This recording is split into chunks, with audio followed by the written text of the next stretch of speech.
Hello everyone, আসসালামু আলাইকুম। কেমন আছেন সবাই? আশা করছি সবাই ভালো আছেন। আমিও ভালো আছি আলহামদুলিল্লাহ। তো চলে এসেছি আবার আরেকটি নতুন ব্লগ নিয়ে। তো আজকে দেখাবো আমি কি কি রান্না করি। এখানে আমি একটু মাছের জন্য মশলা তৈরি করে নিচ্ছি। হলুদ দিয়ে দিলাম, এরপর এখানে আমি কিছুটা মরিচ দিয়ে দিচ্ছি। এরপর আমি এর সাথে অ্যাড করেছি একটু জিরে, একটু রসুন দিয়ে দিচ্ছি, সামান্য পরিমাণ একটু পানি, যাতে করে মশলাটা খুব ভালোভাবে মিক্স আপ হয়ে যায়।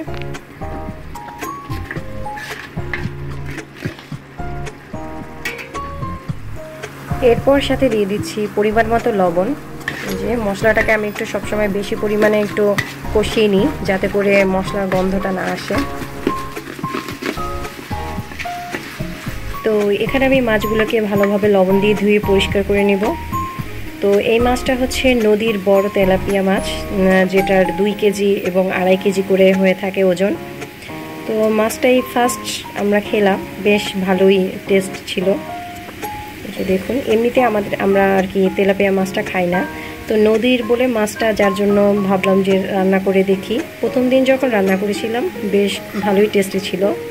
এবার এই মাছটাকে খুব সুন্দরভাবে লবণ দিয়ে পরিষ্কার করে ভেজে নিতে হবে। রান্নার ফাঁকে ফাঁকে ঘরোয়া কিছু কাজ করে নিই, যেমন বিছানা গুছাই এবং বিভিন্ন ধরনের যে কাজগুলো থাকে ছোটোখাটো সংসারের, তো সেই কাজগুলো গুছিয়ে নিই।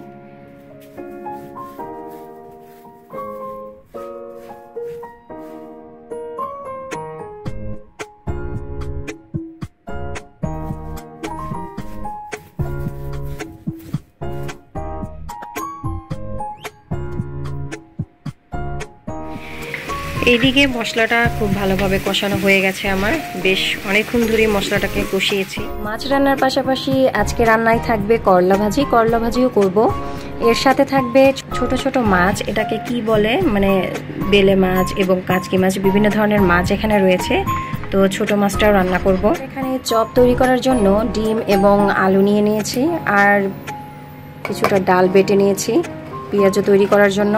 এরপর এখানে ডাল সিদ্ধ বসিয়ে দিয়েছি, কেননা আম্মু ডাল ভর্তা খাবে, তার ভর্তা খেতে খুব ইচ্ছে করছিল, যার জন্য ডালটাকে বসিয়ে দিয়েছি। এবার মাছগুলোকে ভেজে নিচ্ছি। তো আমি হলুদ, মরিচ এবং লবণ দিয়ে 5 মিনিটের মতো মেরিনেট করে রেখেছিলাম, কেননা মেরিনেট করে রাখলে কিন্তু মাছটার ভিতরে মশলাগুলো খুব ভালোভাবে যায়।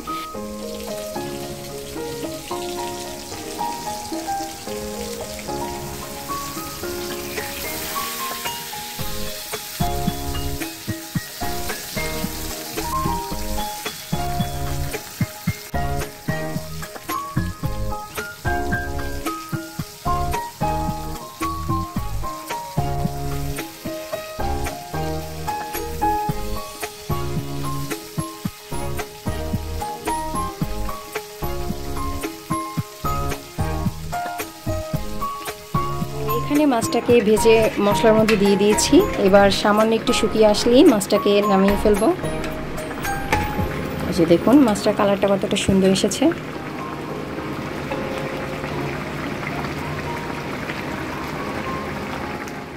এর সাথে দিয়ে দিচ্ছি টমেটো। তো টমেটো মাছে দিলে মাছটার ফ্লেভারটা ভালো আসে এবং খেতেও কিন্তু টেস্টি লাগে। এরই ফাঁকে আমি চিড়ামুড়িটাকে ভিজিয়ে নিই। তো চিড়ামুড়িটা ভিজতে একটু সময় লাগে, যার জন্য আগে চিড়ামুড়িটাকে ভিজিয়ে নিই। তো এখানে কিন্তু 2 ধরনের চিড়া ব্যবহার করেছি।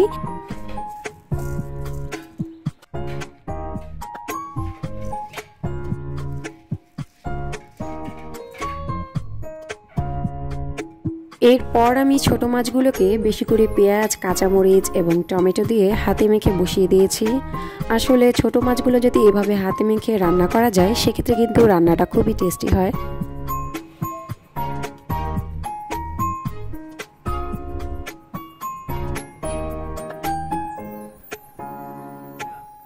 তো চিড়িমুড়িটা ঠান্ডা হওয়ার জন্য আমি নর্মালে রেখে দিলাম।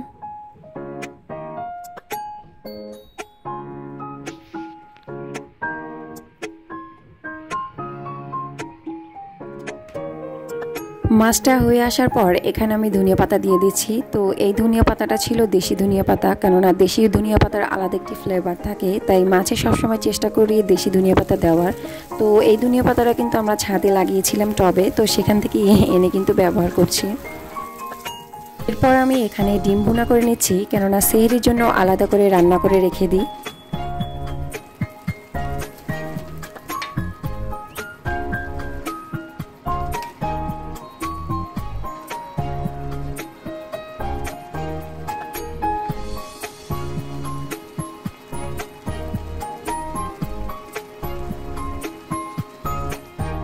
রান্নাগুলো হয়ে যাওয়ার পর এবার আমি ইফতারের আইটেমগুলোকে তৈরি করে নিচ্ছি। তো আজকে আমি এখানে আলুর চপ করেছি, পেঁয়াজও করেছি এবং বেগুনি করেছি। যেহেতু ইফতারের সময় হয়ে এসেছে তাই আমি ইফতারগুলোকে সুন্দরভাবে সাজিয়ে নিচ্ছি। এরপরে আমি শরবতটাও করে ফেলবো। তো রান্নার ফাঁকে ফাঁকে যদি এভাবে ইফতারটাকে সাজানো যায় সেক্ষেত্রে কিন্তু টাইমটা খুব ভালোভাবে কভার করা যায়। তো এই ছিল আমার আজকের আয়োজন। পরবর্তী ভিডিওতে আবার দেখা হবে। ততদিনে আপনারা ভালো থাকুন এবং সুস্থ থাকুন। আল্লাহ হাফেজ।